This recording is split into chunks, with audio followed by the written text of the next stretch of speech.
Whiskey Tango Charlie, welcome to another episode where hopefully we can open your mind and your palate up to spirits throughout the United States, Charles.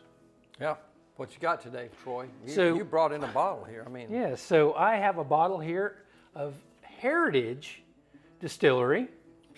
I know this distillery, Washington, right? No, a different Heritage, Appalachian Heritage, which is Damascus, Virginia. So wow. if that tells you anything. Damascus, wow. Right? There is a distillery under every tree. No, I'm kidding. I'm kidding, Charles. So in the mountains of the I'm going to call it tri-state because West Virginia, Tennessee, so it'd be 4 states. No. Well, not really. Yeah, it's right there in the mountains, right? Damascus is, listen, great, beautiful country. Damascus, Virginia, beautiful. It's been a while since back in the day when I was doing a lot of backpacking. I did a lot of hiking through the Appalachian Trail, through Mount Rogers area. If you've been up there, you kind of know it's beautiful, absolute scenic country. And Troy, I didn't even know probably there wasn't a distillery back then when I was there, but this has got a beautiful light amber color, so not heavily dark. There's an age statement on this? So this is a 5-year. So let's talk a little bit about the distillery. So they do vodka, obviously. They do a gin. They do a bourbon, which is this 5-year. And they also do a rye, which I'm very disappointed, but very thankful that my friend thought about me when he was up there on the bike trail in Damascus riding. He said, that bike thing is killer. I've had several friends that have done this. You know, what's really neat, Troy, when you set that down, I kind of caught a glimpse of this. So this, I would say, and I don't know, I haven't read the bottle, but I would say this is not chill filtered. Why? Because look at this little, you see that little bit right there in there? So you got that little bit of char that's settled right on the bottom. You see that little spot there? Oh, I do. So this is an unfiltered. Folks, I'm telling you, if you can get, to me, if you get unfiltered juice, I think it's the best. The filtration takes a little bit of a flavor profile out. So let's just say they don't have good filtration. If they whatever. Have any. I don't know. We haven't done a lot of in-depth research on this, and we will. So as we go camping and as we travel the United States, let's make a trip up here.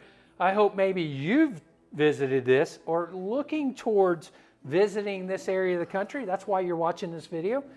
So, Charles, what's the nose? Sweet.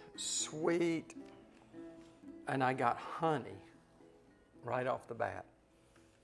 And I almost went to honeysuckle, but I didn't quite go there because I know that drives you crazy. But that is, gosh almighty. Hang on, I got something crazy going on.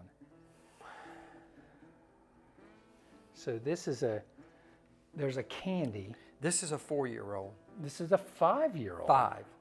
And did you tell me, I think you looked this briefly, 4 grains?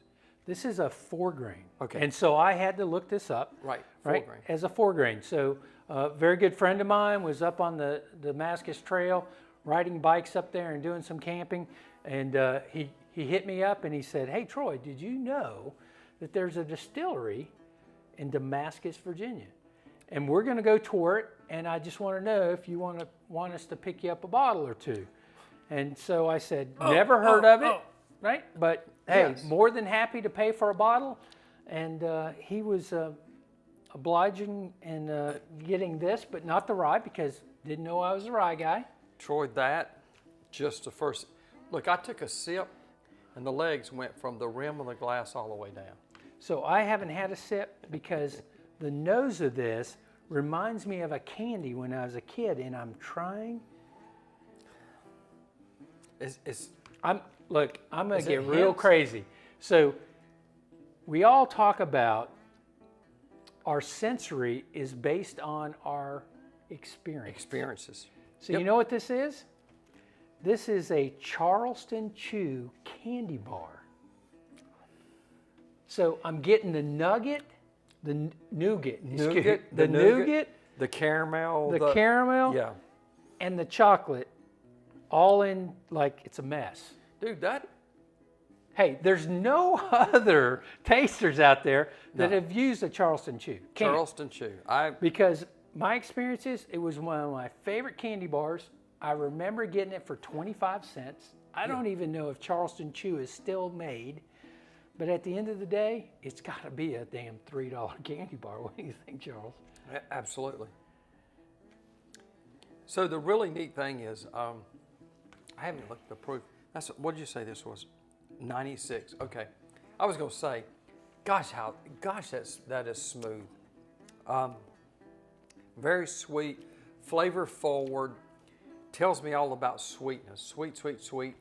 I don't know we haven't really dug in to dial this thing in, but mash bill, corn, wheat, rye, malted barley, 4 grains. Malted barley, yes. Wow. So I'm getting a long finish, both sides of my tongue towards the middle, not towards the front. A little bit different than Charles. Obviously, we all have different palates. And